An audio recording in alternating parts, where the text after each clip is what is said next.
Isn't there something that was like published recently that like a whole bunch of men of like a certain age group over had like they found like plastic in their testicles? Yeah, or am I bugging? No, something like that. Yeah, I remember some. Was that like? It's not some Alex Jones type shit, is it? It's like some. It's like a real thing, right? Oh fuck! Hey, dog. Hey, Woof woof. The dog that never says anything to me comes and smells my crotch. I must be on one today. Yeah, no. So it's not found in the testicles, but it they say that there is a correlation between that and shrinking testicle size. Oh, really? And then the lowering of testosterone, infertility, and then even penis size. Really? Because the average penis size is increasing. Really? Yeah, the average penis size is increasing, and so is the average hip size. And like the study is that like it's like since like I think for dicks it's like since like the 70s, like a big dick has become like since women got the ability to choose. Let's think about it. What became prevalent in the 70s? Pornography. Oh yeah, pornography and drugs. Or just even knowing that there are other sizes. Oh, they're different sizes. Yeah.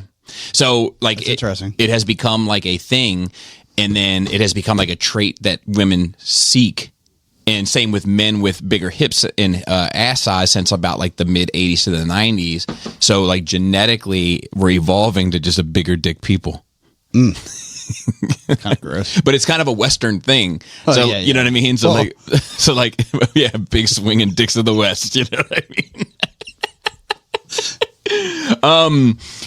Like I don't want to get. I had this weird little epiphany. So like Trump gave a speech today. He wants to say to Mexico. He wants to change the name to Gulf of America. I did not. Seriously? I did not hear that. Yeah. All the important stuff. So like, I had this whole bit that I wanted to do on it, but I've had this epiphany recently where it's like I don't know how much I really want to talk about politics because I don't really care. Like I have to ask. I don't either. I don't care about it at all. Like talking about it on here is the most I talk about it, and I don't give a shit about. Leave me the fuck alone. It's not going to change. I think like what bothers me about it has nothing to do with the actual politics or the politicians themselves, other than I don't really trust any of them, and I just view them as kind of like these parts of the machine. But like what bothers me about politics is the people that subscribe to something so heavily. Yeah, and that's what ends up turning me off, and that's what ends up making me want to give an opinion about something. But the truth is I don't really care about politics. I don't care about it at all. The only reason I ever talk about it, seriously, I'll talk about it on here and just with my wife. Did you see so and so? But right. like, I never bring it up in conversation. Like, look, I work in a very conservative. Actually, I do industry. I'll just say that, and I definitely don't agree with most of what these people say when they're just yapping. Yeah. But, I mean, unlike some president at the table, I'm not going to start a conversation about it just for I'm just like, yeah, I hear you, man. Or just, I'll move on. It's not worth my headache to say I disagree with you on abortion rights at work, because why are you talking about that anyways? I've gotten to the point where I feel like most of it is just meant as a distraction. It's all a distraction. Right. Because it's like, I think the machine's going to go the way the machine is going to go. I agree. They want us to look right while they're doing something left. Yeah. No pun intended on the politics of left and right. Right. So anyway, I just decided that like, unless it's like something like that I find funny, I don't think I'm going to bring it up a whole lot in 2025. Well, so that was yesterday, right? Can you honk that horn over there? And I can do this. Hey, honestly, former life of this show, it was a really important part of the conversation. Yeah, and sometimes I don't think any of us have as strong as opinion on that as Adam did. Yeah, and same thing. Like I don't have as strong opinion about politics as I do about the people that talk about politics. Well, I think that you enjoy the show. Yes, I love the show. Right? And like the more ridiculous, the better the content. Yeah, correct. And honestly, anything I'm going to say about politics, I probably heard from somebody else anyways, a comedian or something. I don't care enough. Yeah, I never this has also been very exhausting. It is exhausting. Speaking of exhausting, could you imagine though? I know we're not going to talk about politics. Could you imagine being Kamala Harris yesterday, having to count out loud the votes?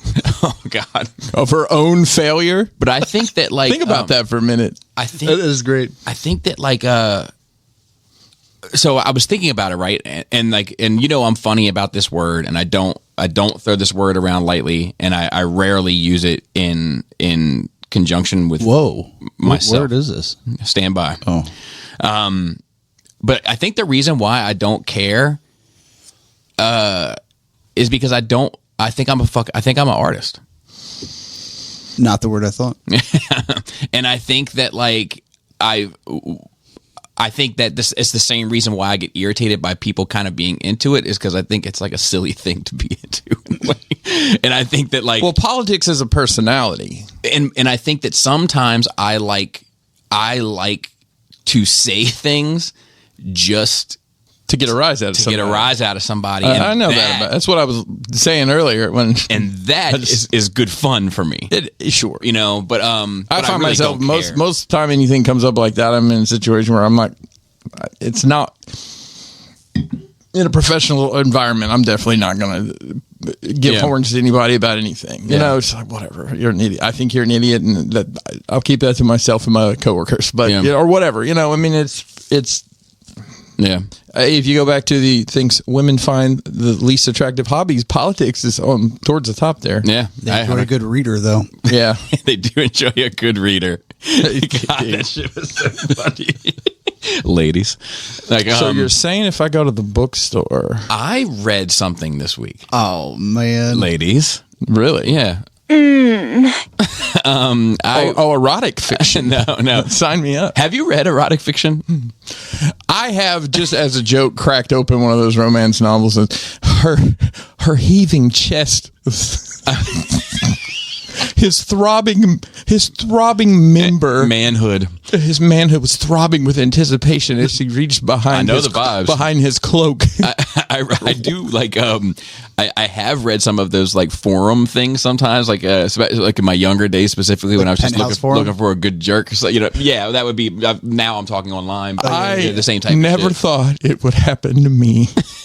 There I was. There I was at closing, trying on pants. It's just the cashier and I left in the store. Yep. She said, those look a little tight in crotch. Let's see if we can let them out. Before I knew it, my throbbing manhood. The funny thing about that is that somebody had a career at that at one point in time. What do you do? All right, for Penthouse Forum. Yeah. Yeah. Well, it also takes back to last episode when I was talking about not being able to visualize. Other people are. So maybe I got a lot more at Penthouse Forum than you did. Maybe. What are these words? I can't. I know what they all mean, but anyway, so Joey, I read the Death of Optimus Prime. I started doing the comic book things on my channel again. So I read the Death of Optimus Prime IDW, which is lowercase d, death. It's like he quits being Optimus Prime and goes back to being Orion Pax. But so I did read something this week, ladies, but I rarely do read, but I'm going to be doing it more often because I enjoyed putting that little book together. And I think sometimes with that stuff, it's so daunting. I actually read something this week too. It's so daunting to me because I'm like, oh man, the story arc is 6 issues and I got to get all the pictures. I got to do all the audio. And I think I'm not going to do that. I think I'm just going to do one book at a time, 22 pages at a time at my own pace. At least one a month, if not more, and just crank them out. Lofty goals, 22 pages a month. I know. So Joey could not be here again this week. Hopefully we can get him here next week. We'll have to wait and see, Other than that, we do have Farrell here, and we have Chris Pinkerton here. If you're nasty. And let's go ahead. And so, Farrell, you got your McDonald's first. Chris, how was your nerve week? Well, I just got done shoveling snow, and boy, are my arms tired. You see, I found a new way to use it instead of just, flying. Yeah. And I'm going to lead with this snow situation. I'm gonna use a term, and I don't mean it the way you might think I mean it, but you people that live in parts of the world where you have to deal with this for 3-6 months a year. Yeah. Holy shit. Yeah. Now, I will say, as in my youth, I remember them and reading an article about Karl Malone. Do you know who Karl Malone is? NBA Hall of Famer. Played for the Utah Jazz. Apparently an absolutely horrible person. He had like many out of wedlock children, including very young, like 16, 17-year-old girls. But he always, I remember reading this article about him. Yeah, he could take that assist from Stockton like nobody's business. He never did beat the Bulls for a title, but that's besides the point. And they talked about him having a heated driveway. And I'm like, why would you need a heated? Now I'm like, God damn it, Karl Malone. Because, I mean, Sarah, we've never been to my house, but I have a very long, steep driveway. And it's not long, but I have an acre of land, and it goes a good ways up it. It's a weird flex. It's not. It's probably 150, 200 feet. Okay. With a turnaround a parking spot. So I'm guessing you don't have a plow for your... I don't have a plow. I have, before today, I had one broken snow shovel. And this is interesting. So there were two places in the town I live in that I was like, okay, these are the two places that will have salt and snow shovels. So I have a Tractor Supply and I have an Ace Hardware, right? And Walmart was my third, like... if I must. Because I just didn't think they'd have it. They got everything at Wally World. So I go to Tractor Supply, which just my route is the closest one. No snow shovels, no salt, none in sight. I'm like, tractors only. There's nothing but supplies for tractors and Carhartt pants. They did surprisingly have. They had no snow stuff at all. They were sold out of everything. Nothing in stock. So I'm like, well, this may be a long day if I have to use a broken snow shovel, right? So I go to Ace Hardware. Sure. Which is a locally owned Ace Hardware. Is it? And you'll never guess. Anti-shovel people. No. Anti-shovel. No, pro shovel people. They probably had 15 different snow shovels and probably 20 of each. They had a pallet of 5-gallon buckets of salt, a pallet of bags of salt, and I totally think that's because they order their own shit, and it's not just the system says part of the machine. Big part of the machine. So I got a new snow shovel and I got 5 gallons of salt, and I had gotten down, and here I am hobbling on these horrible knees of mine, and I got all the way down to the end of the driveway, and my neighbor who works odd hours, he actually was out on his 4-wheel with his scraper blade, and he pulls up. He does his driveway, and he comes over. I said, "Man," I said, "Daylight and $1 short for me, huh?" And he laughed, but he did my turnaround spots, and that's cool. I did the driveway and the walkway, and Mace showed up from work right as I was finishing up, and I'm like, you got to scrape up some of this shit where I rode over it with the tires, because I didn't have the shoulders anymore. So I'm going to sleep good tonight. I guarantee you that. Yeah, I did my little space out here. Yeah, no big deal. Yeah, I did a lot. And I will say that I did not slip, fall, trip, or anything until I was walking out to get in the fucking car to come over here. And of course, I'm wearing Jordans like an idiot, and fucking slipped literally like against. Did you make the? Well, I had a Yeti with coffee in it. I had my Arizona. I had my laptop, and I'm getting in the car, and basically I fell down and my elbow landed on the car seat, and my shin just grinded against, like a skateboarder in a fucking place they're not supposed to be, ground against the edge of the bottom of the door. But this too shall pass. Yeah, I didn't spill much either. That's impressive. I'm glad the lid was on the coffee. So yeah. I was plowing at 3:30 in the morning. Oh wow! What was her name? Can I get a honk? I mean, that was pretty. Of course. Good. You know, I was going to that honker today. I know it's broken, and I think that's the last one. No. They don't live forever, honkers, so to speak. Like, I've heard they've gotten bigger over the years. So look at the honker. Is that actually called the scrotum? The thing you squeeze? I hope not. Do you mean to put some dimples on it? No. little line, little hairs. And then take it home. I'll bring it back. You know what that line down the middle of the scrotum is called? That you're not a girl. It's the pernicium or something. It's the I'm in fun talk. Oh, it's the Raffy Ridge. the Raffy Ridge. I've never heard of that. Yeah, but I didn't know it either.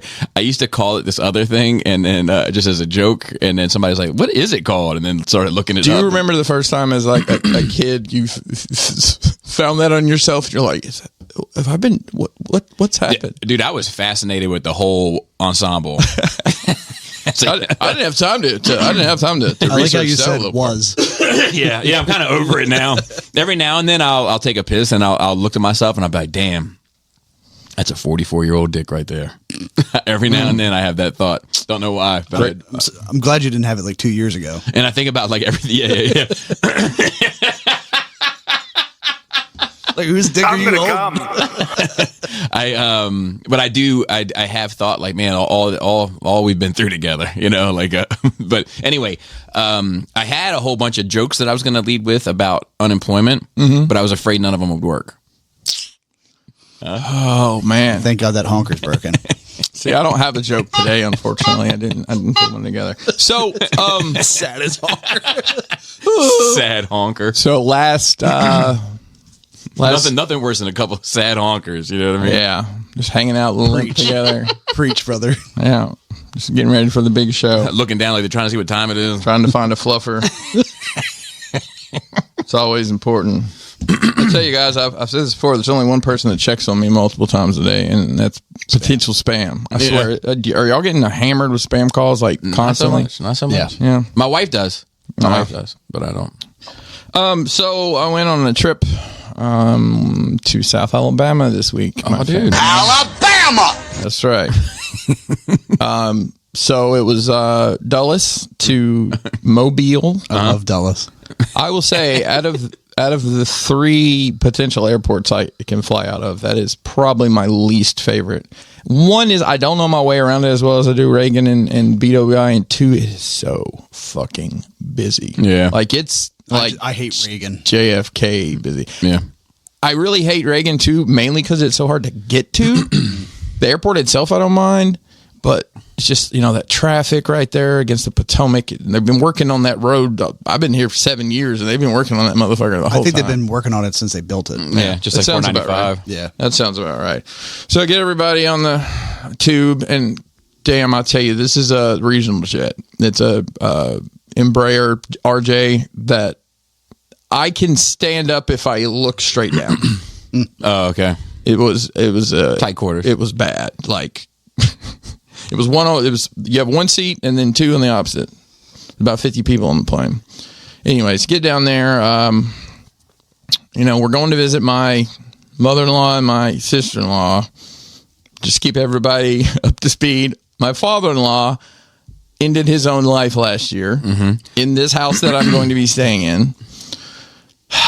So, yeah, we get there, and I have not seen these people in 10 years, so it's like, hi, how are you? Kind of awkward. Like, my kids have, Mason has some memories, but it's been 10 years, so Right. Kennedy was like 6, Charlie was 1. Right. He has no memories. So, a very nice house, very nice place. It's, I'm going to say it's over-decorated. Okay. Like the live, laugh, love style or American theme? No, it's probably it's nicely decorated, but it's decorated to the point where there's nowhere to sit. Oh. Like there's so many pillows. And there's been this boomer clutter thing. It's kind of found its way. I guess everybody going home for the holidays. Are there any couches with like plastic? So there's a room. An entire room? So they're not plastic, but there's like The formal room. I took a picture of it actually because I was talking to one of my work buddies. The room we don't touch anything in? Yep. Yeah. I hate those. Yeah, me too. We don't have one. So like that one room is intended to be one. So I'll tell you, Yeah. at their old house, they had, where is this? I know I took a picture. She had a similar room. So this was through the glass door, but just some sitting areas and the urn's in there, by the way, with the Alabama A on it, just to let you know. Alabama! Yep. Yeah, I always thought that was like to have a room in your house that you intentionally don't use is just kind of like, well, fuck you, poor people. Got so much money. And it's you're just not like, even it's use such a it. waste. Like I'm still paying for it. You know what I mean? Yeah, It would be like if you had your library and nobody, Well, exactly, just for exactly, show, right? Exactly. Like that was like a conscious decision. Like we're not doing that. Yeah, no doubt. So I mean, we ate. Kelly's sister cooked every night. Fantastic food. Just like it was so much.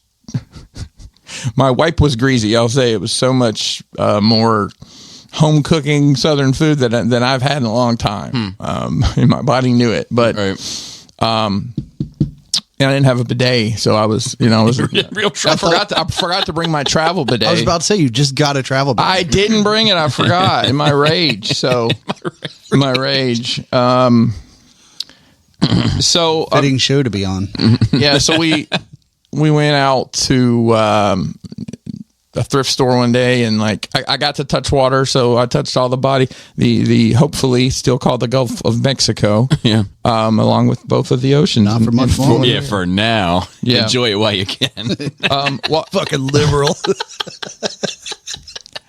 Oh goodness. I did read.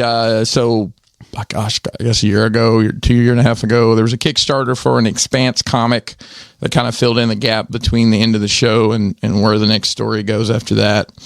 And I'd actually never read more than like the first couple issues, and I had them digitally too. So I read those while I was there.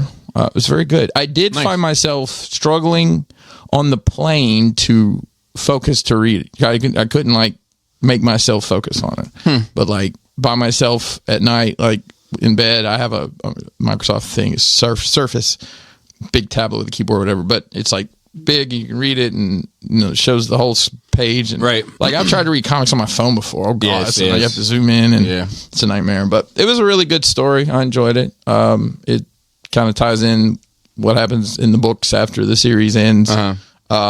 Over, kind of tells a 20-year story, really. It was really good. I enjoyed that. Nice. So actually, I was looking to see. I guess I need to figure out how you do. Like I wanted to read the newer Skybound, the video game. Is that a video game? No, Skybound's the studio that does like the Transformers. Is it Skybound? Transformers comics. I lent you that one book.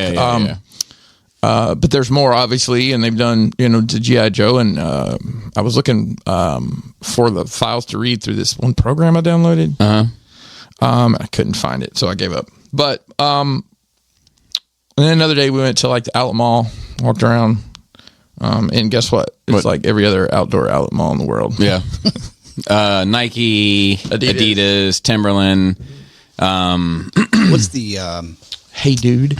Oh, was there a Hey Dude? Crocs? Bed Bath and Beyond, perhaps. What's the one that like Eddie Bauer? Was there an Eddie Bauer there? It might have been. Eddie Bauer used to be that used to be like floss, damn, it came pulled up into Eddie Bauer when they had it at the Run of Mills Mall, and I was like, God, I don't think I could go in there.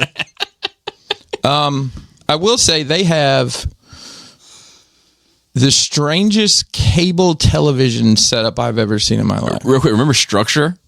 Dude, bro, I used to rock out. Yeah, Structure was another one. It was like I bought a lot of clothes from Structure. Yep.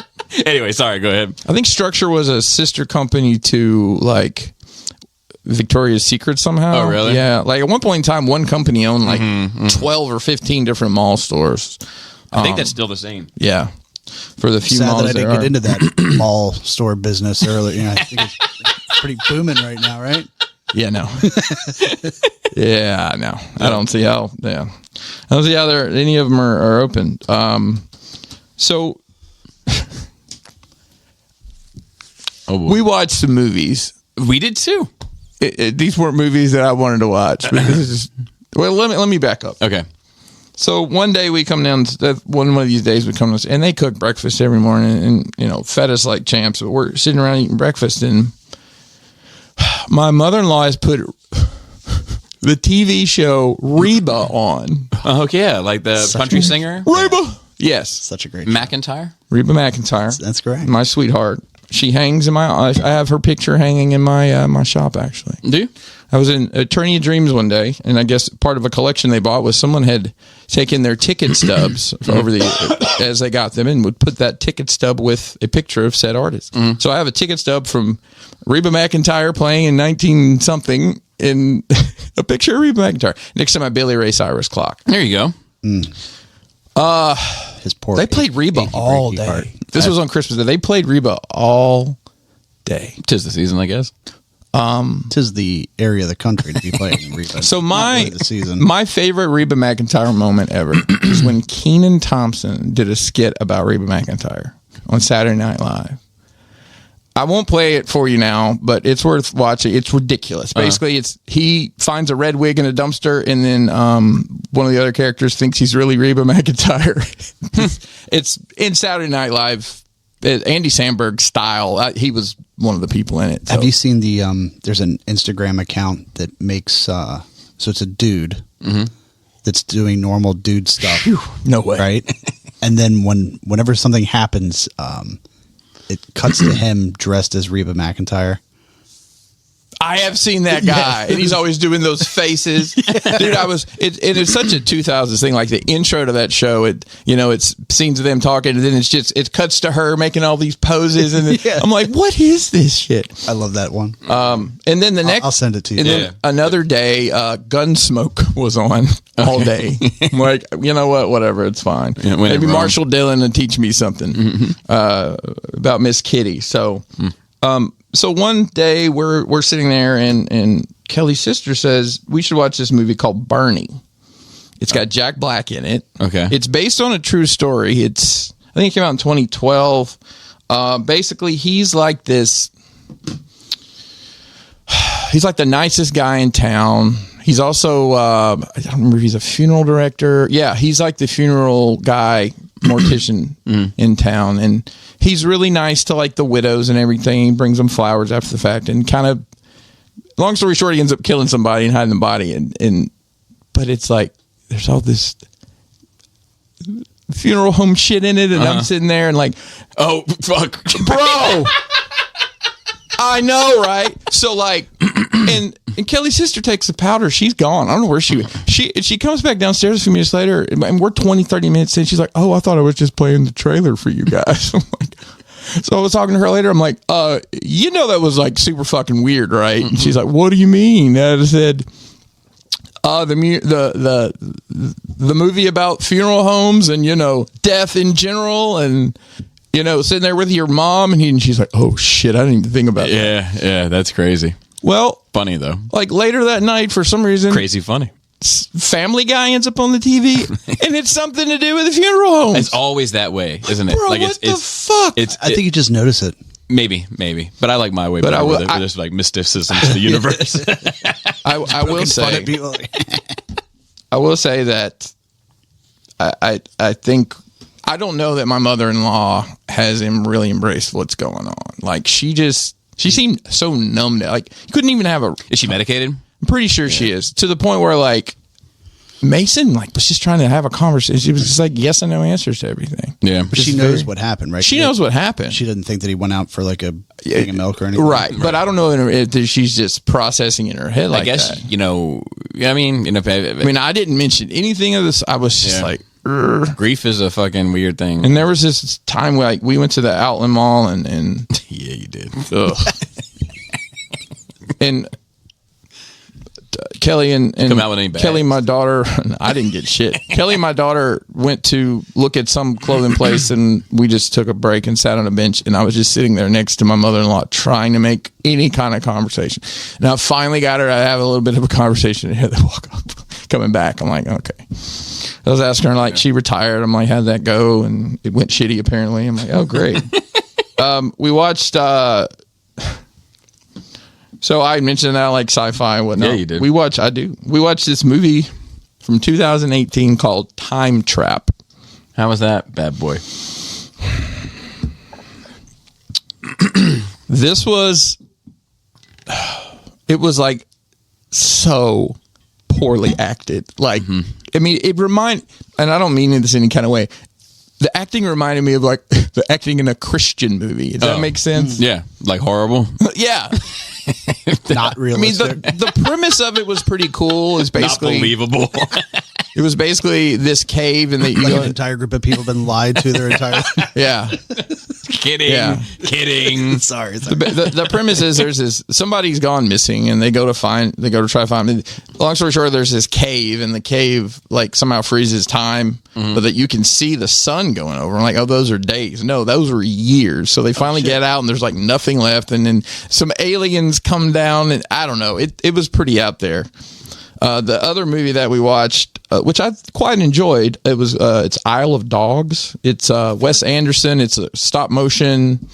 Oh, I remember this. I didn't see it, but I remember it. It's really good. It was up for a bunch of Oscars and shit. Yeah, it's got I mean, who's who of voice acting. Yeah. You know, it was very well done. I mean, it was around that same time a bunch of like kind of shit like that was making its way into the Oscars, like that movie where like George Clooney was like playing a fox.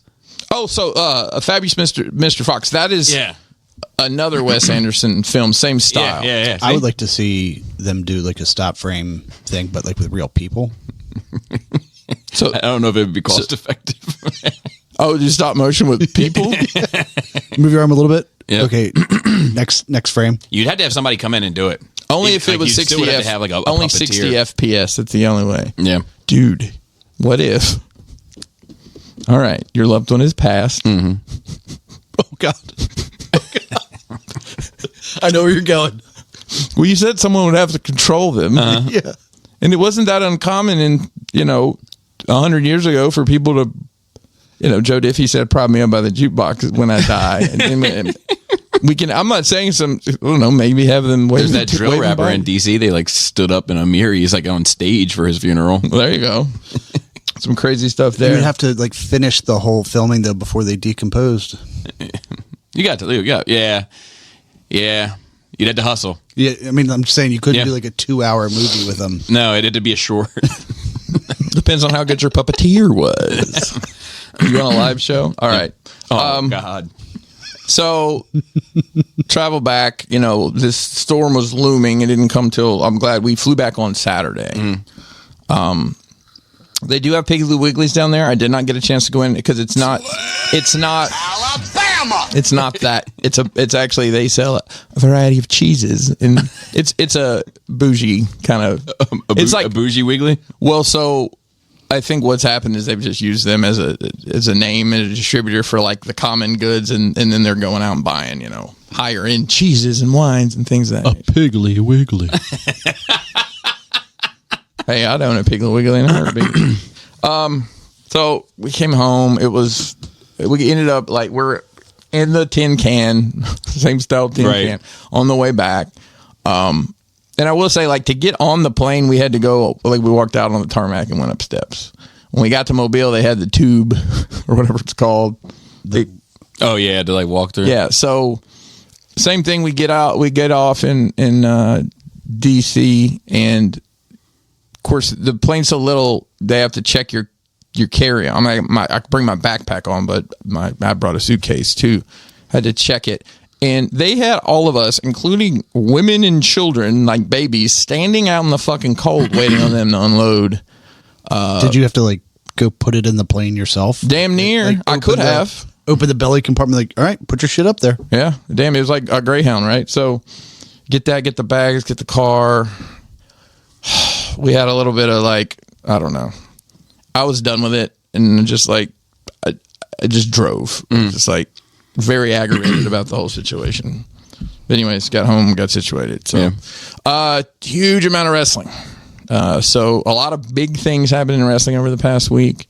AEW now shows on TNT/TBS and also live streaming on Max. I have an AEW note. I don't know if it'd be good to like just tackle it while we're here. Probably. But real quick, while you're looking that up, Weird Cable doesn't have TBS. But I'm like, what cable doesn't have TBS? Fans upset by surprise ads on Max Dynamite debut. Yeah. So, all right. If you watch their shows, they do picture in picture during commercials. So they'll show the ad will be on the screen, and then down here, smaller will be the action for the ring, so you can keep up with it. On Max, they still showed commercials, but they were whole commercials. You didn't get the picture in picture. I think a lot of people are upset because they are showing ads and you're paying for ad free. And I think that is the stink people have. I don't care. Whatever. I mean, I think in international markets, they don't show the commercials probably because rights or whatever. They just play without commentary or whatever. So I would be less upset if AEW was getting the ad revenue and not Max. Well, so you know what I mean? Like, yeah. I don't. What are the splits? I honestly don't know how that works. I'm sure it's written out somewhere because Turner, well, it's not Turner, it's whatever the conglomerate, Warner Brothers. They paid them, I don't know how many billion, something. The second largest ever contract for wrestling. Of course, WWE has the biggest. And I don't know how that breaks down. I don't know who gets the ad revenue. Yeah, certainly or what. Yeah, there was Nick Gage was on there years ago, and his gimmick is he brings a pizza cutter to the ring and cuts people's foreheads open with it. While that was going on in picture, there was a Domino's ad that came on. All right. That's cool. Domino's was not happy. Domino's stopped running ads after that. Well, they just didn't understand. They didn't get, yeah. You would think that would be perfect for the people that are watching. Yeah. Right? Let's see. So New Japan Pro Wrestling ran 2 shows over the weekend. They did Wrestle Kingdom 19, which is their WrestleMania show.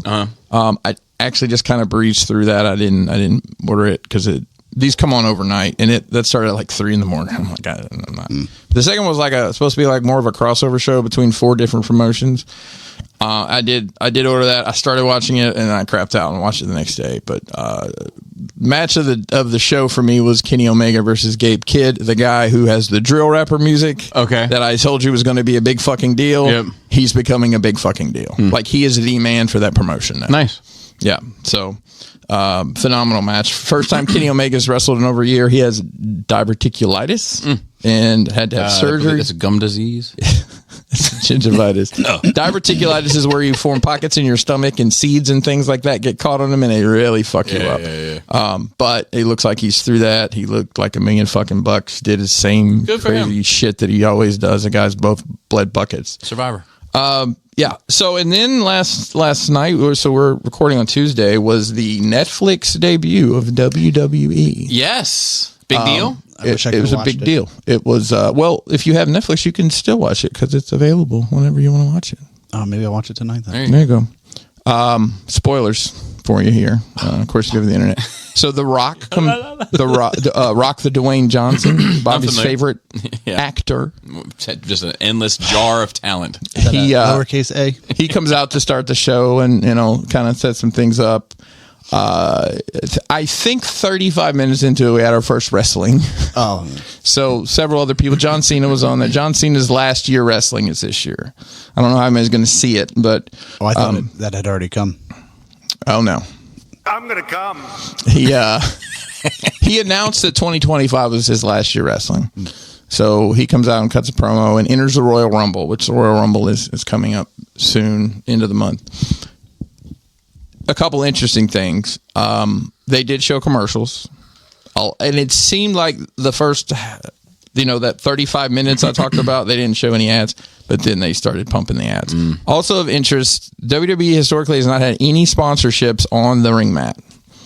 That changed when they got their deal with Prime earlier this year, and Prime was the one on the middle. And now it looks like a UFC ring. You've got everywhere. Netflix, you've got like a NASCAR. You've got who else was on there? Hulk Hogan's All-American Beer. John's carpet cleaning. Always thought it would have been. There was a place in Huntsville, back home in Alabama, where I'm from. Alabama. That was called Rock Bottom Carpets, and I always thought, in another world where wrestling wasn't as big as it would be like, this is The Rock. If you want to lay the smack down of your carpet prices, come on down to Rock Bottom Carpet. Then he rock bottomed somebody on a stack of rugs. Obviously, that didn't happen, but it still could. It still could. I'm trying to think what the other people on the, but it's literally like I think 8 sponsorships on the canvas itself, which I don't give a shit. It doesn't matter to me. I just thought that was interesting. A lot of people had some gruff about that. So probably the funniest thing that happened was, so Hulk Hogan is not Nobody likes Hulk Hogan anymore. Right, because he's like super racist. He's a piece of shit. Yeah. He says some horrible thing. He's done some horrible thing. Just kidding. So he comes out with Mouth of the South, Jimmy Hart. Yo. Are you not familiar with Jimmy Hart? No. Oh, Jimmy Hart? Yeah, he's been around. Brian, the Heartman, Mark Michaels. Is that hold on? Did you just say the Heartman Michaels? Brian the Heartman. So we got Bret the Hitman Hart. That's who I'm thinking. And you got the Heartbreak Kid, Shawn Michaels. I think you somehow combined those two arch enemies into one. And one of them had a significant fall from grace. Yeah.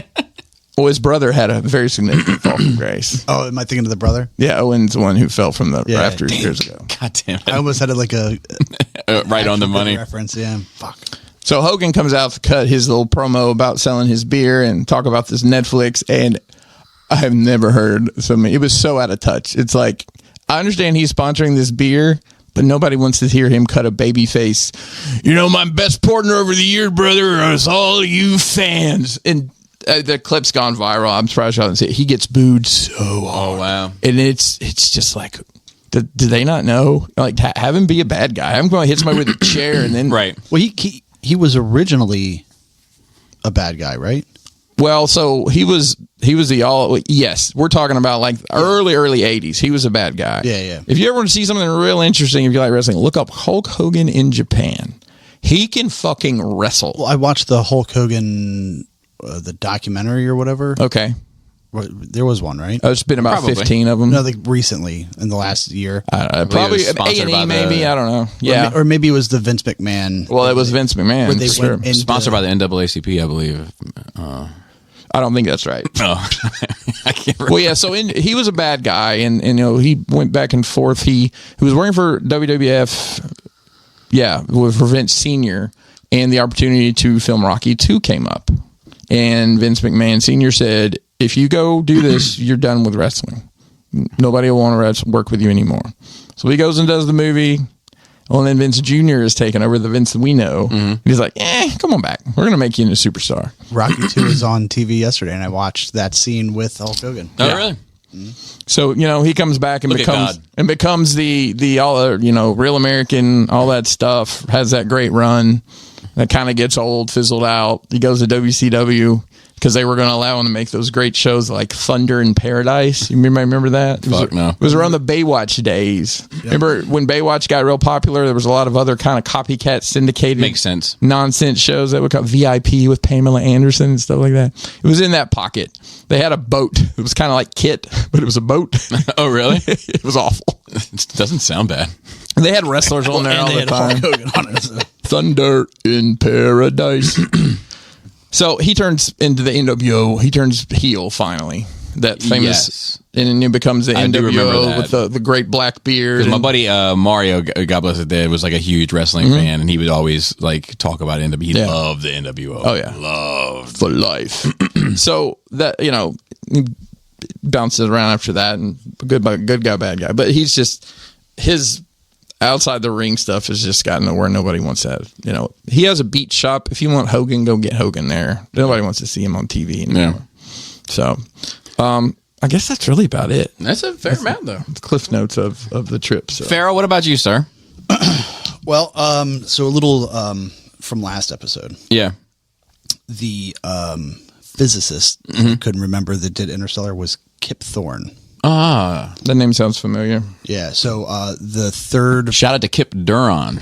If anybody knows who Kip Duran is. I know who Kip Sabian is. So I don't know why. This is the type of shit that I wish I could erase from my head and replace it with things that I could use. In the Star Wars novels, after Return of the Jedi, when the novels were just getting going, they did a series of books called Jedi Academy, and one of like the lead students in Jedi Academy, the name was Kip Duran, KYPDURRON, if memory serves. Jack Pavin's the lead character in the Coruscant Nights trilogy, Bobby. I don't know if you maybe Farrell. Do you like reading Star Wars novels? I wouldn't be opposed to them. Well, I have a trilogy that Bobby has been holding for me for just make sure 7 years. Make sure you get them back to me because you never know when I might crack one open. It's a non-canon story about the underground of Coruscant and the Fallen Jedi. Mm-hmm. It's very good. I'll have to add. Well, I don't read Do you, Sorry. do you listen? You listen? I listen. You and my wife would be fast friends. That's what she does. So the third robot in Interstellar is named Kip. Oh, the one that's destroyed. Okay, all They right. go to the Dr. Man's planet. I think it's Dr. Man. It's been too long for me. Matt Damon. Yeah. The one that blows up. Yeah, and he said I had to disable him. Mm-hmm. That's the robot Kip, and that's it's a nod to him. yeah. So then you asked my other favorite physicists, Brian Greene and Brian Cox. Oh, So, yeah. So I watched a lot of The Expanse. Strangely enough, I didn't mention I started watching The Expanse again. I'm through the middle of season 2 right now. I'm on fifth or sixth watch through. I am on. So let's talk about it. I'm just trying to find out where I'm at. I am on season 2, episode 3. Okay, that's a fair amount of expanse in 1 week. so that's That's an 16 expansive. I think that's 16 episodes. Either 16 or 13. I can't remember. I think it's 13 in the first season, and the rest of them I think are 10. Maybe. It's good.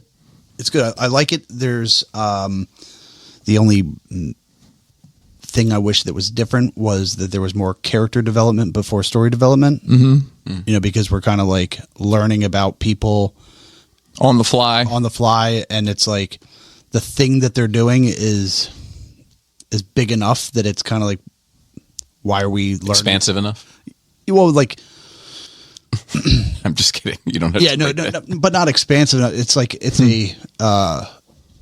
a big enough problem that you can understand why people are actively trying to do stuff for it, but then they have to like throw in like, well, here's a little bit about this person, and that shit is always like, you guys are worried about this new life form taking over everything, but we're gonna take a break to learn about fucking Bill's That's past. probably why Bobby didn't get into it. I have an issue with that sort of thing. I've seen it twice now recently. Once is in a show that I watched this week, which was Dune Prophecy.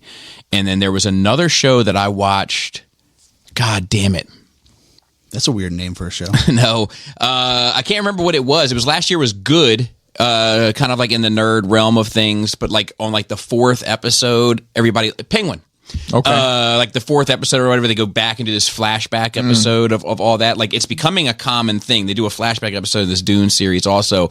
And my problem with that is I would rather flashbacks be sprinkled into a show Than an entire episode. Because once I'm off to the races, like I don't give a fuck anymore. Like you can tell me something about a character and I'm good, but now I want to get to the fucking. And my thing is when it doesn't make sense, right? Like, so there's an episode in season 2 of The Expanse where they're about to board this, what they think is a defunct communications building, but they're just collecting all the data from Eros. Is that where Miller kills Dresden? Yeah. Okay. So they're in this boarding pod spaceship thing, right? About ready to go do battle with whoever is on this fucking, floating space station.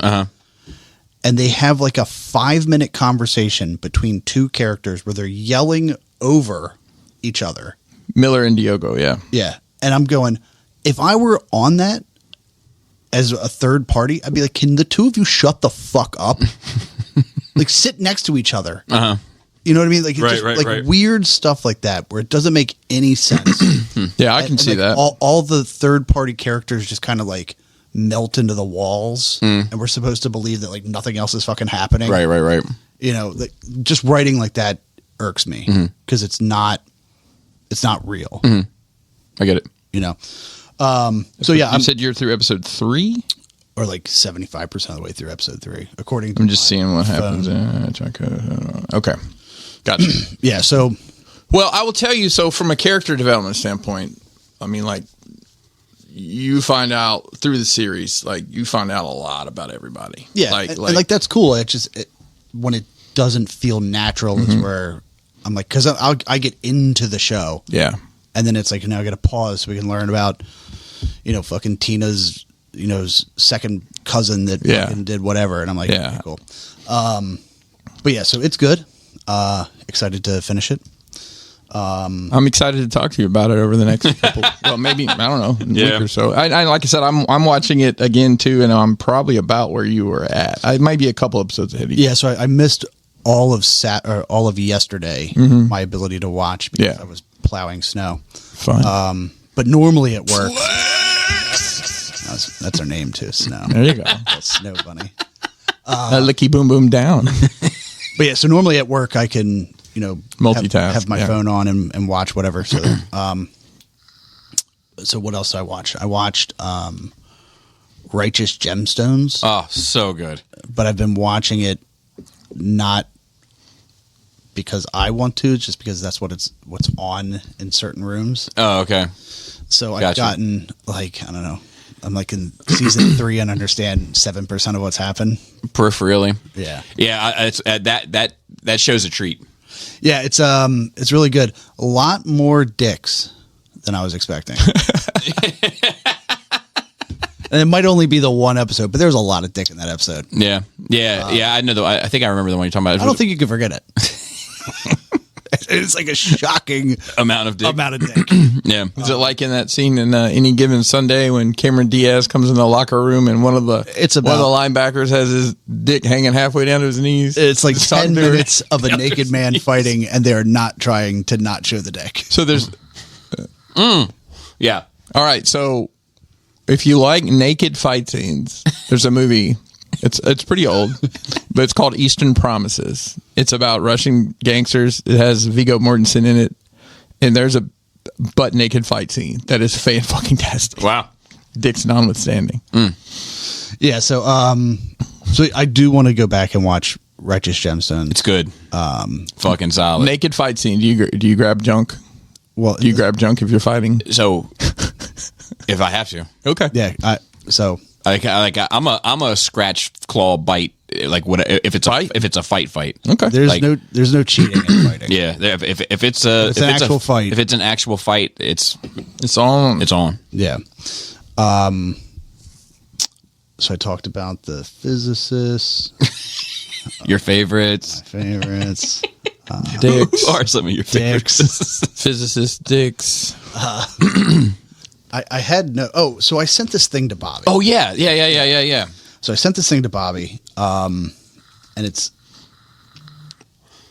is in 1934, Walt Disney loaned Mickey Mouse out to a friend to the Nazi party at MGM for a movie, Babes in Toyland, March of the Wooden Soldiers.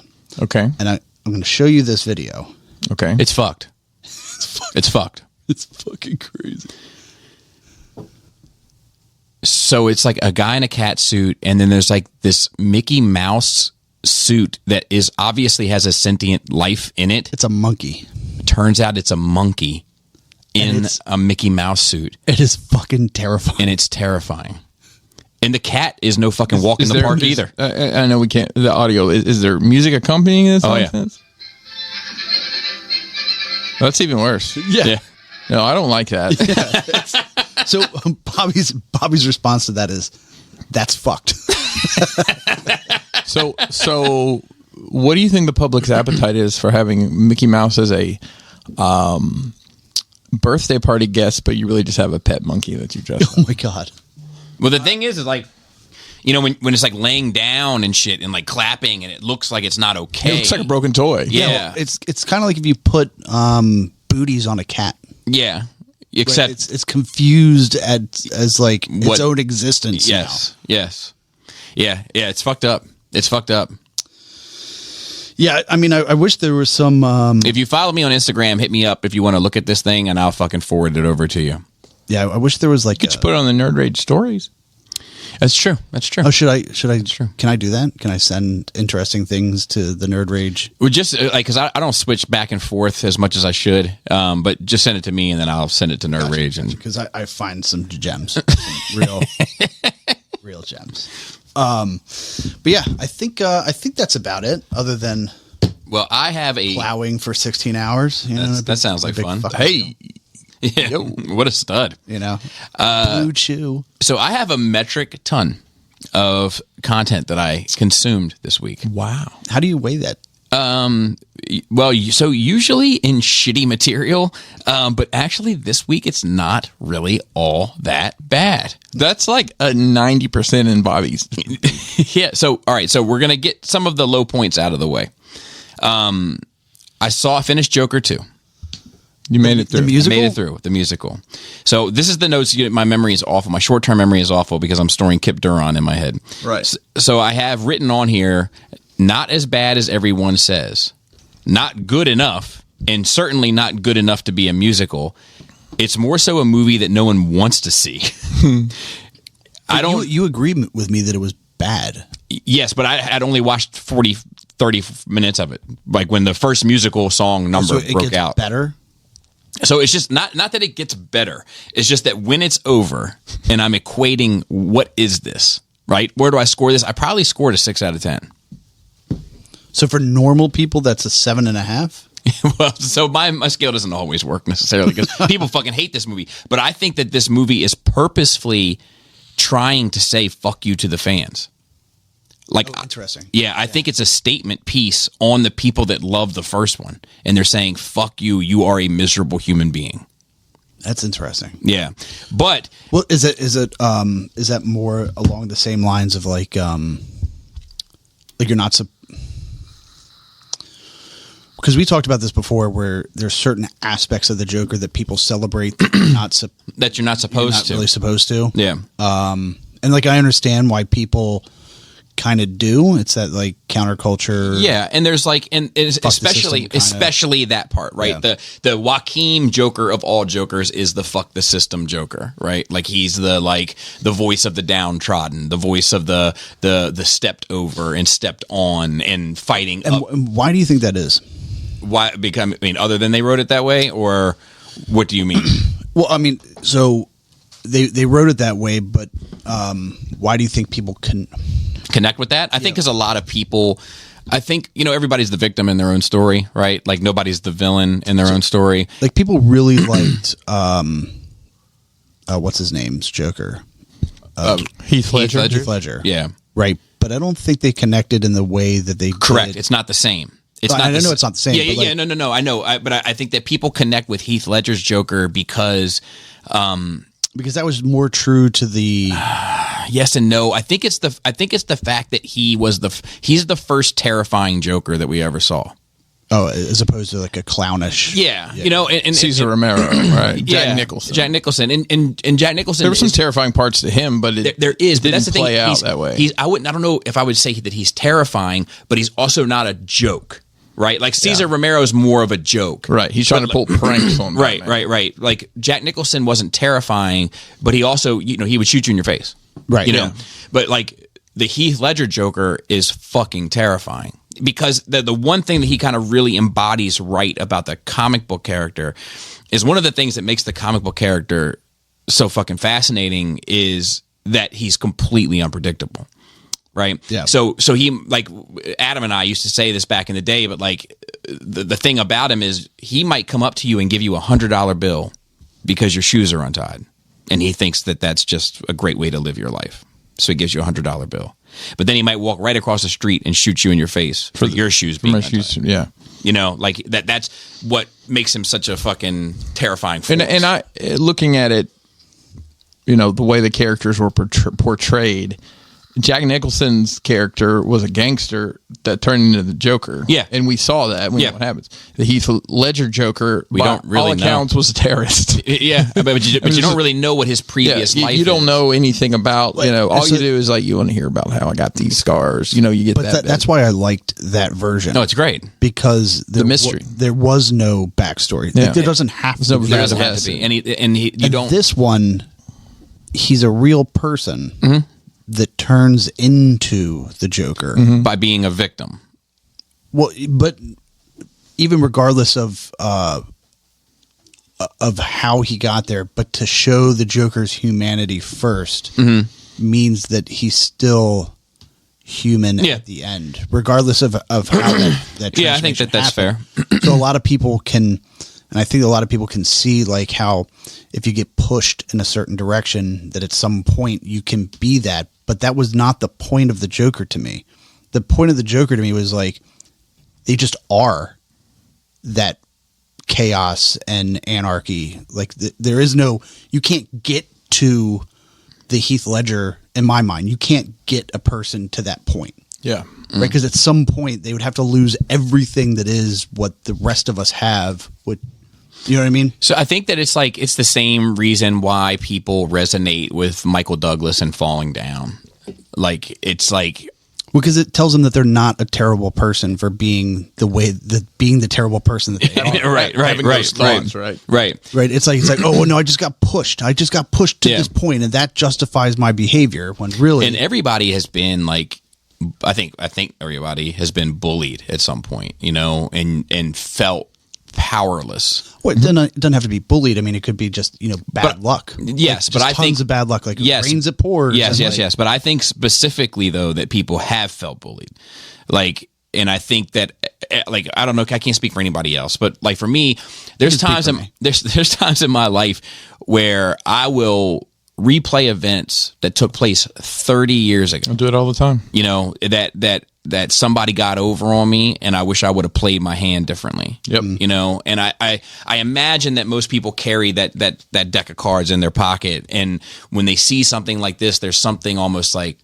a release of, like, you know, when you know, you get what you fucking deserve, you know, like that moment specifically. Yeah. Right. I mean, you can say the same thing from the Penguin series, right? Yeah, I think the Penguin is even more relatable. And I think that because the Penguin is just the same reason why gangsters are relatable. Right. You know? And then this is a gangster that, once again, no one believed in. No one thought he would succeed. Like, everybody's felt that way. Well, most people, except for the chosen ones, right? The beautiful ones. But it it limits, like, specifically in this Penguin, series, it limits what that character can do. Mm-hmm. Right? Because he couldn't go off and can't run, for instance. Right. Well, steps are challenging. His run just wouldn't be the same as everybody else's. Right. A stick shift's out of the question. Right. No, but like, they couldn't have him do something so heinous and have you still be like, oh, that could be me. Mm-hmm. But like, the original Joker, except for maybe shooting that kid at the end. Yeah, I think that's a lot the of one. people, that's the scene that most people wrestled with, because, like, but they're wrestling with it because he's a relatable person. Correct. That's what I'm saying. It's like, if they put the writers had him do something outlandish, people wouldn't relate to that anymore. Yeah. And the original Joker, you weren't supposed to be able to relate to them. Yeah, and I think I agree, and I think they're supposed to be this, like, the force of evil or whatever you call it, but it's like, well, I think, and that's why, I think that's the statement they were trying to make, that guy, that director in particular. I think he was really trying to say, fuck you. Like, to anyone who loves that first movie for all the wrong reasons, fuck you. And now I'm just going to destroy it. So it's kind of badass. It's kind of badass. And there's also an element to it that's Joker-ish.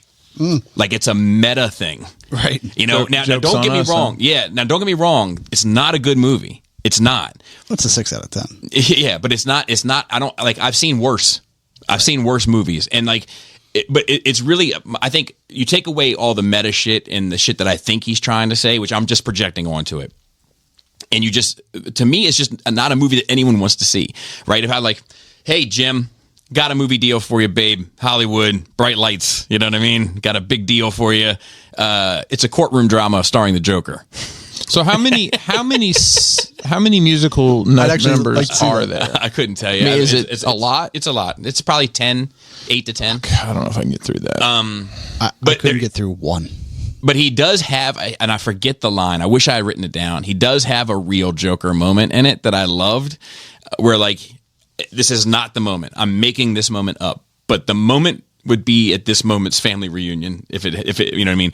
He decides to defend himself in court, and then he, like, asks, like, the witness or, like, the person on the stand something, and they, like, go to answer it, and he's like, "The defense rests, Your Honor," and you know, like, you have to let him. That's not how that this is not how this works. Right, Like, right. but it was a very Joker. It was like the only time I was like, that actually feels like the Joker right there. Anyway, It would be cool if they came out and said we wrote that to burn the whole thing down because we didn't like the way that people reacted to it in the first place. It's not good though. It's not good. I want to stress that because I've been having a hard time recently saying things and having people listen to what I'm saying. What'd you say? I've noticed this more and more. It started with the swindle being a disappointment in my and people saying that I thought the figure was shit.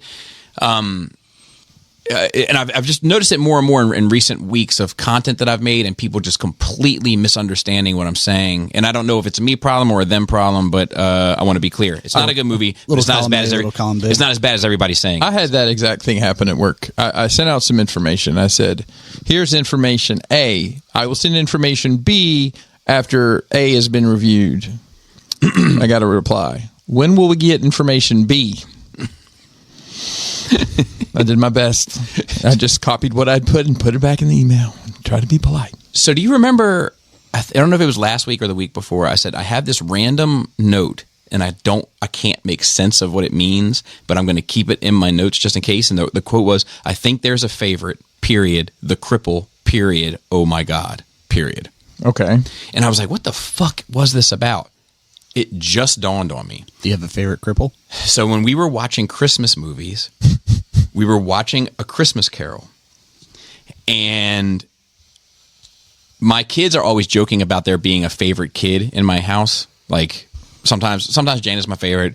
Oftentimes the baby's my favorite. But it changes. It can change every day. And Selena is sometimes as well. Sometimes as well. But say that out loud. Yeah, no, for sure. Especially like during softball and shit like that. You know, her and I are tied to each other super tight, right? You know, during those months. But Selena is Such a weird thing to say. I'm just being honest about it. So Selena is my wife's favorite most of the time, right? Okay. And Jana is the grandparents' favorite, both sides, all of the time, right? Mm-hmm. So we're watching Christmas Carol, and the kids they're always in on this joke. So they're like, is there a favorite in this family? Is there a favorite? And my baby yells, the cripple, and Jana goes, oh my God. Tiny Tim, of course. Goodness, all right, great. So one more kind of meh movie, and then I can get on to great movie. So I watched a movie called The Heretic with the British guy who always plays the sort of same charming character. That narrows it down. He cheated on his wife. Maybe it was a big scandal. Hugh Grant. I was about to say Hugh Grant. He was Notting Hill Hugh Grant? Yes. He was the one with the hooker. Now, I love him. I love his think work. He's been great. Yeah, recently. He always does play the same character, but he makes me laugh. He's so dreamy, though. Was he in the Gentleman? Was he in The Gentleman? Could be. I think so. Sounds right. Sounds like a gentleman. He's a gentleman. So he's in this movie, The Heretic, which is a horror movie. Premise is these two Mormons come knock on his door to give him the word of God.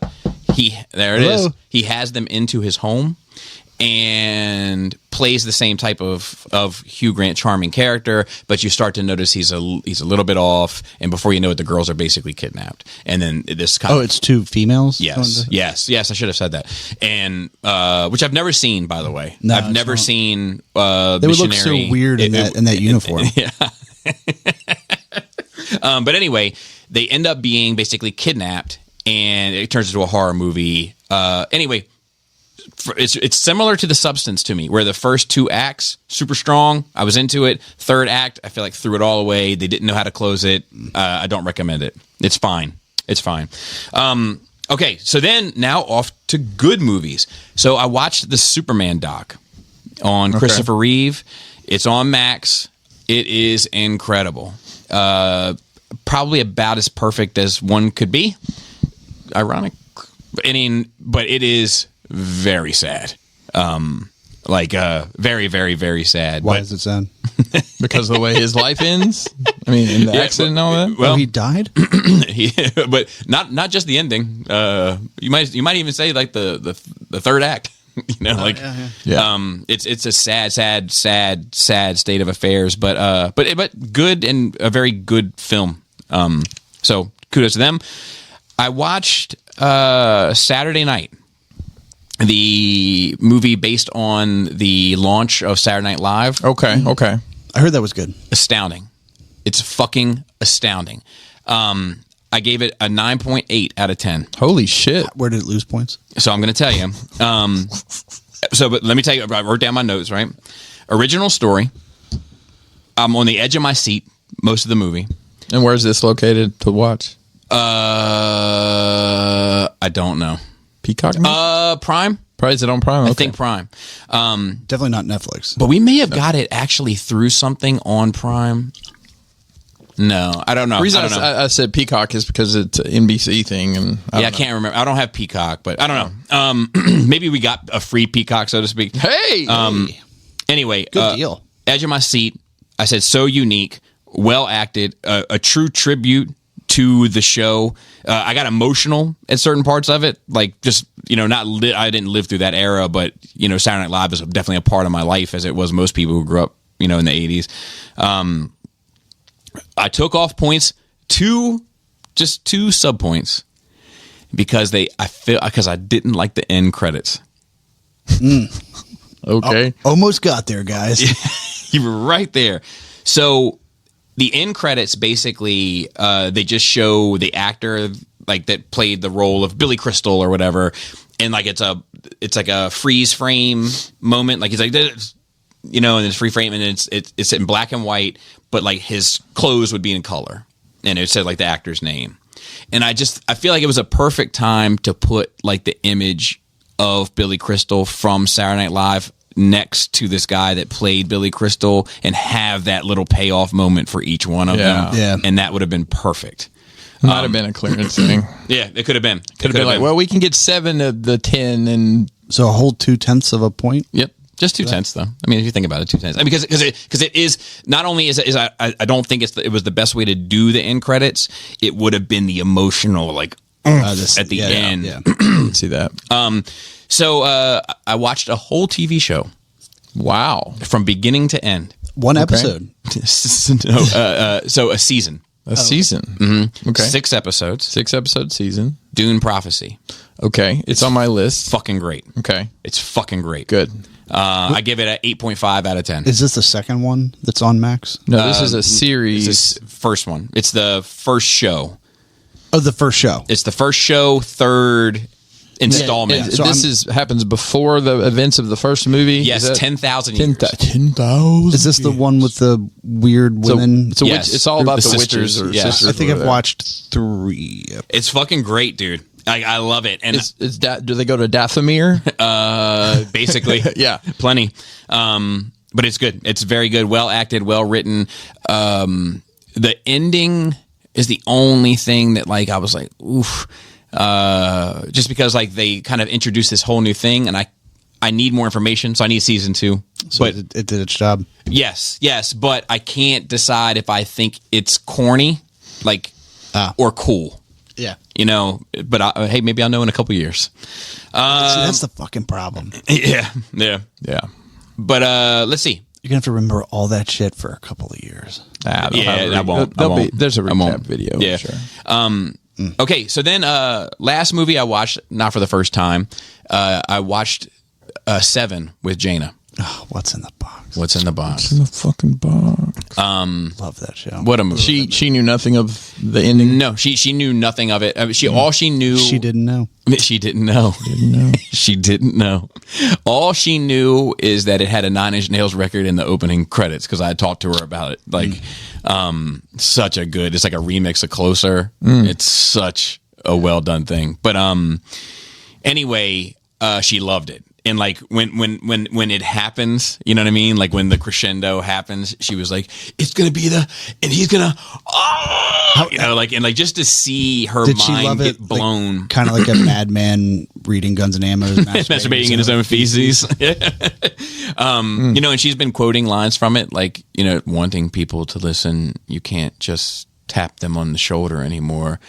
You've got to hit them with the sledgehammer, and then you'll notice you have their full attention. Like, it's so fucking good. Is Usual Suspects on? Yes, it's the on list. the list. Okay, it's on the list. Speaking of Kevin Spacey, yeah, it's the bridge that I was walking across. All right, and then last one. Such a shame. It is.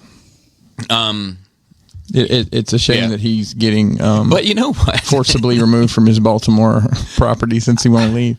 No, No, I'm saying the whole thing with him. Because he was a good actor. A lot of people didn't like what's the American Beauty?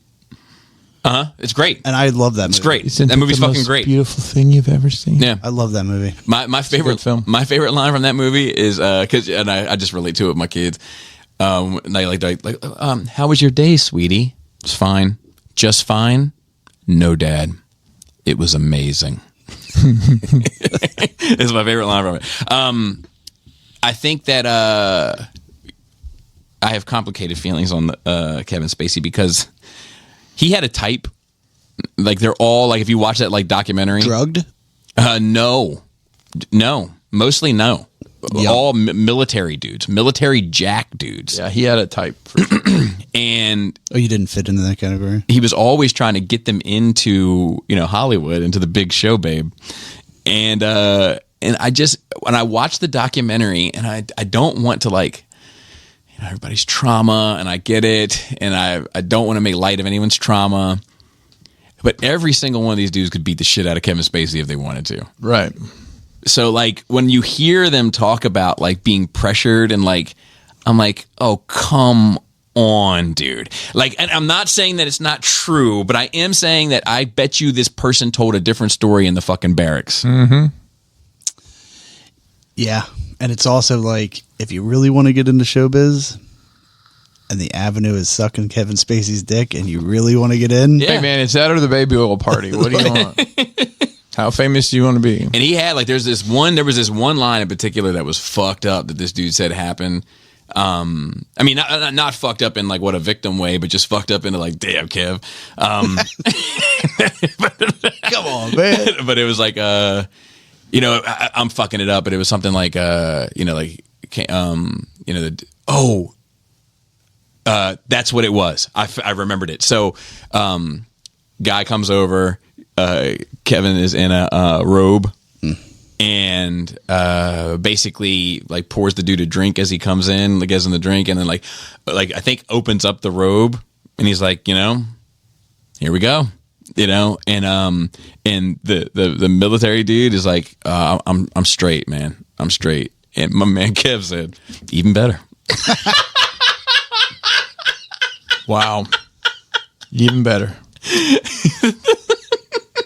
And my thing with that is like, yes, that's not okay. It's not okay to force yourself on all this kind of shit, of course.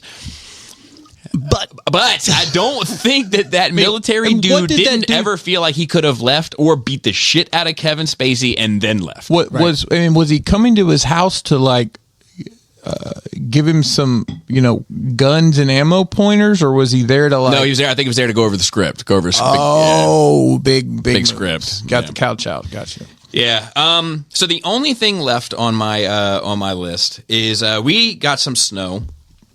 Heard about it from starting Monday morning, pretty much throughout the day on Monday, off and on.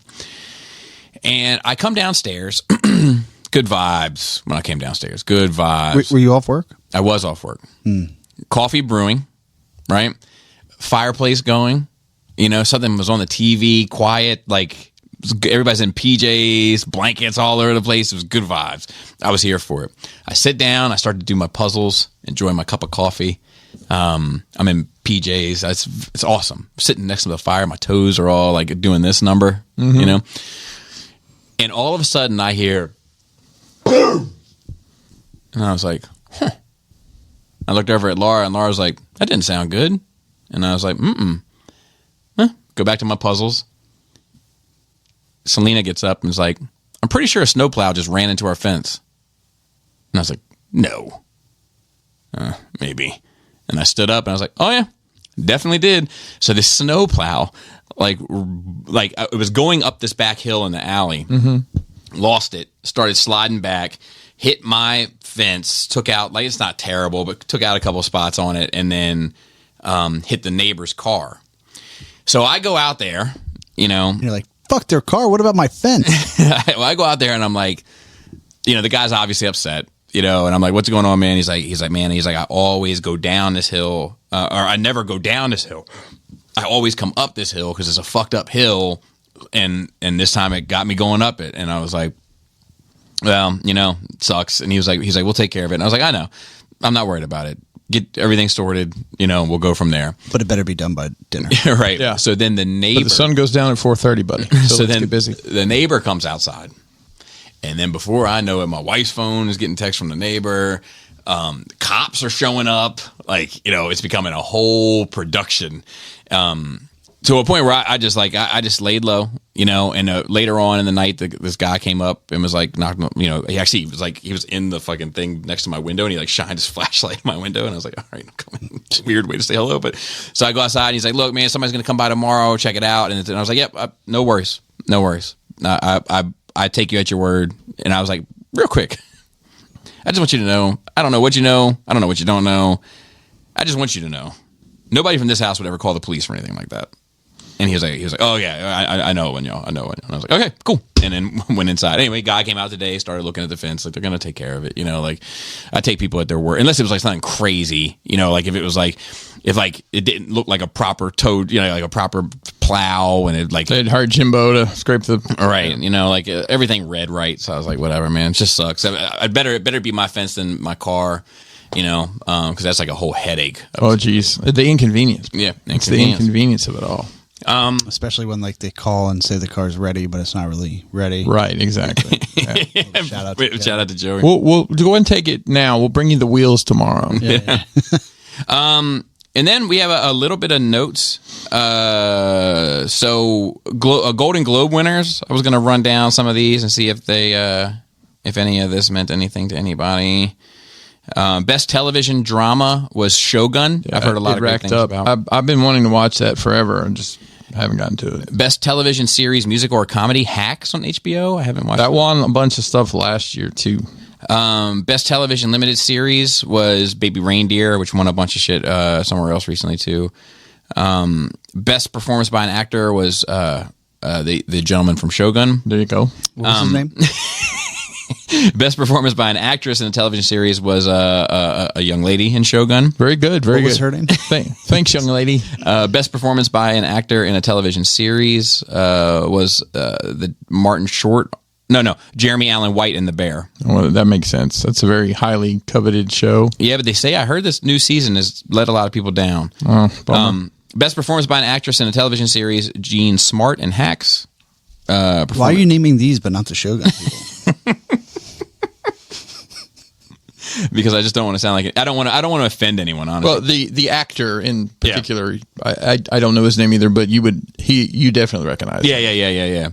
Yeah. John Wick. Best performance by an actor in a limited series, Colin Farrell in The Penguin. Jodie Foster won for True Detective. I haven't seen that. Did she really? Yeah. I've never seen any of True Detective. I think it's saw really the good. first two. Yeah, I saw the first. It's very well regarded. Best film was The Brutalist. I don't even know what that is. I don't either. Best comedy was Best Motion Picture, Emilia Perez. Wait, what? That's what it says. Best Motion Picture, musical or comedy, Emilia Perez. I don't know. I guess that's the name of a movie. Animated was Flow. Best director was Brady Corbett for The Brutalist. Yeah, Flow is animated. like from Allstate? No, I don't think so. Or is it, no, No, she's from Progressive. Yeah. So anyway, those are the highlights. All right. I don't really know much of I them. don't know what the lowlights are, but they may be about the same for me. Pickerton, have you heard that there's the Chick-fil-A has made some changes to their waffle fries? I've heard that there was a small adjustment in the production, but I don't know exactly what it was. I haven't tried any. I haven't either. But supposedly they have put on a PEA starch on the waffle fries to keep them crispier. Yeah, because I will say Chick-fil-A fries don't travel well at all. I They're agree. always soggy. I agree. And it's because it's such a hearty piece of potato, I think. I'm not mad at that. I'm not mad interested either, but to there see are what some it looks people, like. as you might expect. There's always people don't like change, Bob. And they don't like things staying the same, Christopher. Yeah. Those are the two things people hate. It's one of those catch-22s. Yeah. And I hate it all. You hate it all. You don't like Chick-fil-A? Or you just don't like change and you don't like things being the same? Yeah, I'm just pretty unhappy about it. That's fair. I was happy once I did enjoy it. That's fair. What's in the box? So it's timely because of 7, but there's like some anniversary of that movie. They were putting it in theaters or whatever, and the guy Fincher came out and said what was actually in the box, and it was like an 8-pound shot bag, is what he called it. I never heard of that. A shot bag. So like a bag of shot you use for like basically it's a big bean bag. Okay. Instead of like little plastic pellets, it's shot. Like, for example, in metal shaping, if you're going to be hammering into a piece of metal to make a bowl, you're going to put a bag, a sandbag is what you call it, but most of the time it's shot and it gives enough. There's just a leather bag full of shot. Yeah, so it was Little metal BBs. Yeah. It was a 7 or 8 pound bag of shot with a wig on it, and the wig had some blood on it, so just in case it got caught up in the tape, it would make for the scene. And they asked him like, why didn't you show it? And he had the most beautiful response. He said, you don't have to show what's in the box when you show Morgan Freeman opening it. That's fair. I was like, what a lovely thing to say. And also, I mean, that it kind of it makes the audience. Yeah, it's all what you don't see is always worse. No, but it makes the audience put it together. It gives them the aha moment also. Yeah. Right. A little different than the characters figuring it that's out. True. But that's true. I agree. Let's see. And then that's it. So questions. Hey, if someone would like to send a question, Good call. You can email us at nerdrageradiomail@gmail.com. So we don't have that many, but we do have a few, which is a bit more than a little, and yet not quite a slew. but not a lot. That's a Black Sheep lyric. But anyway, more than none. Michael P. He writes in, Mike P. He says, "Hey, Bobby and Cass," because this has been a rotating door, but it should be getting locked down here. He says, "I hope everybody has had a good holiday season and will have a happy new year." So it must be an order one. Anyway, I'm writing because I just finished the Netflix doc series Kings of Tupelo, Tupelo. That's Tupelo is in Tupelo, Mississippi. There you go. That's where Elvis Presley was born. And thought I'd recommend it. Series-wise, it suffers from a lot of the same problems every other streaming documentary series has, but the subject matter is so bonkers you'd think they made it up. It involves Elvis impersonators and conspiracies about body parts and sending poison through the mail to government officials, and it's more or less all true. It's only 3 episodes, and they go by so quickly. So while not perfect, it's also not a big commitment. Are you good? Okay. As a fun aside, I happen to design Elvis. Fun aside. Whoa, that sounds like a good thing. I happen to design Elvis costumes professionally and have for almost 30 years. And at least one of the guys and one of our customers is one of our customers here. No shit. He is apparently not very happy with how some of the people in the show were portrayed. I wonder who.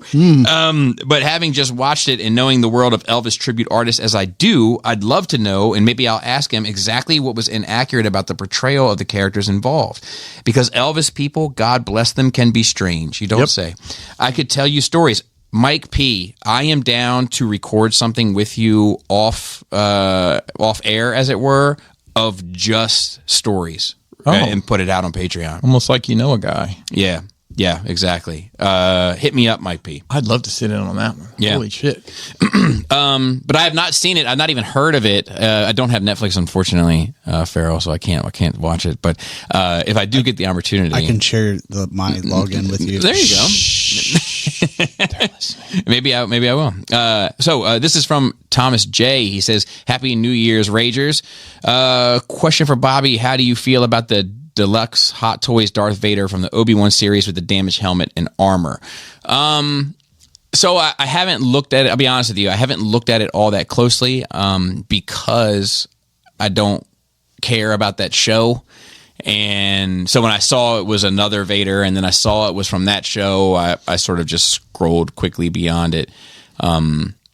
It doesn't, much like the name Anakin, that show has no meaning for me.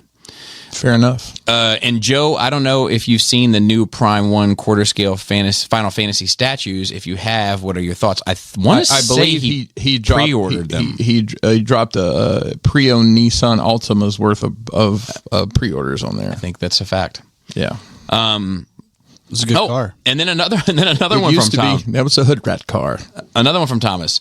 Fuck it. This is a two for this week, guys. I've got a ton of figures, big and small, expensive and not, but I think I'm good in some of these boxes. How do you guys feel about this? Like the Hot Toys tumbler. I keep it in the eventuality that I move so I don't damage anything. Oh, boxes for stuff. Yeah. So I'll tell you what I do. I keep boxes for my Fans Toy stuff and my statues and my Hot Toys. And that's it. I keep boxes for it.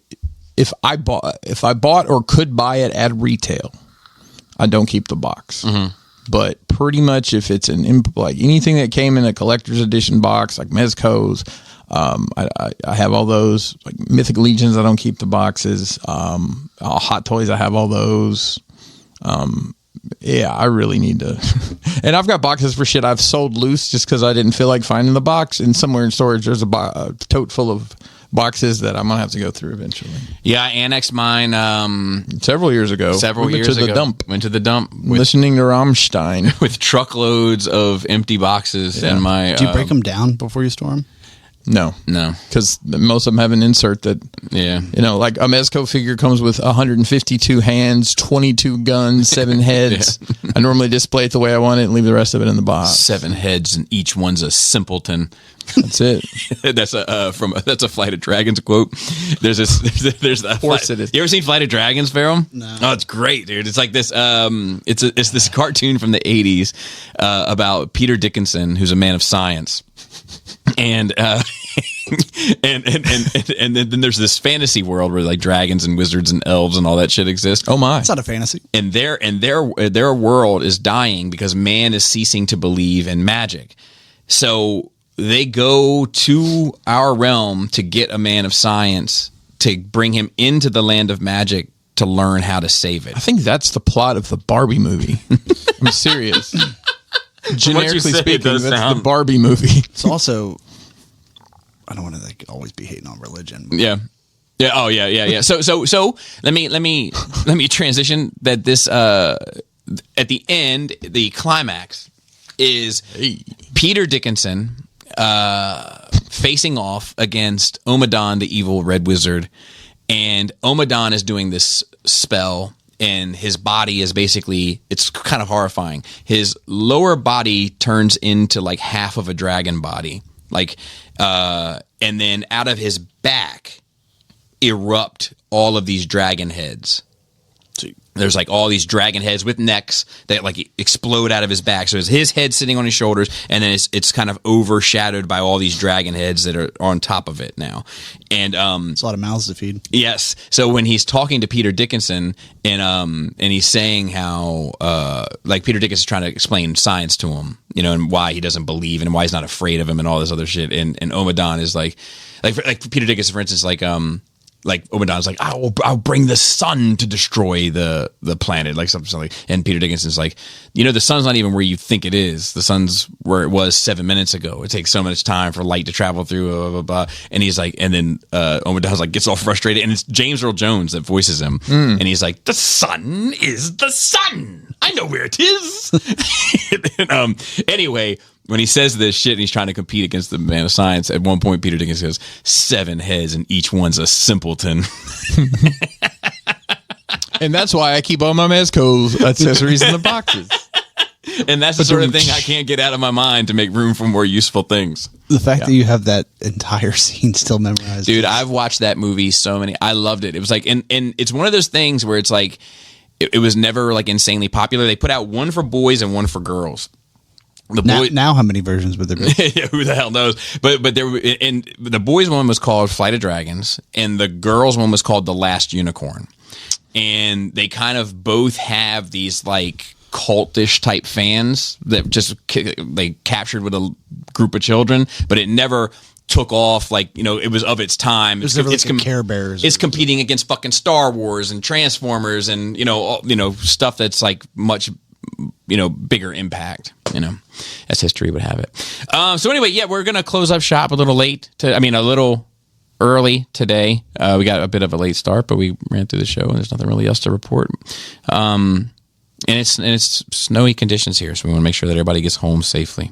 So shout out to Phil on Twitter and our notes. Shout out to Dante on Facebook.